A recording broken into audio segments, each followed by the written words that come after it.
పల్లవి నిద్రపోతూ ఉంటే మెల్లగా వెళ్తుందనమాట పల్లవి రూమ్లోకి. గుండమ్మ ఒక కత్తిర ఒక కవర్ తీసుకువెళ్తుంది.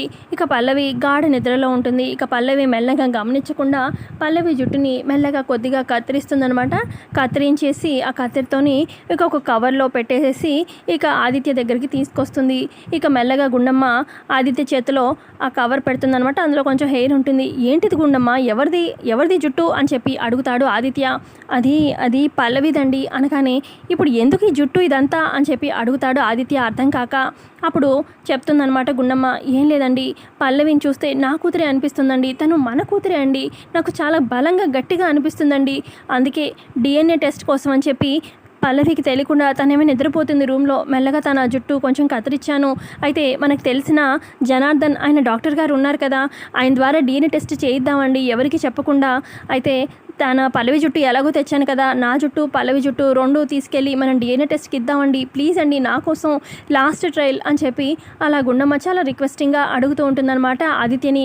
సరే గుండమ్మ, నువ్వు ఇంత ఇదిగా నువ్వు అడుగుతున్నావు కాబట్టి మరొకసారి మనం ప్రయత్నిద్దాము. నిజంగా పల్లవియే మన కూతురైతే అంతకుమించి ఆనందం అయితే ఇంకేం లేదు కదా. మరి ఒకవేళ నిజంగా పల్లవి నీ ఆలోచన కొద్దీ పల్లవి మన కూతురే అయితే ఇక అప్పుడు మనకి అంతకన్నా ఇంకా ఆనందం ఏం లేదు కాబట్టి మనం ఈ రకంగా అయితే ప్రయత్నం చేద్దాము అని చెప్పి ఇక నెక్స్ట్ డే ఉదయాన్నే వెళ్తారనమాట డాక్టర్ దగ్గరికి. అన్నయ్య ప్లీజ్ అన్నయ్య, మీరే దగ్గరుండి ఎలాగైనా ఈ DNA టెస్ట్ చేయించాలి.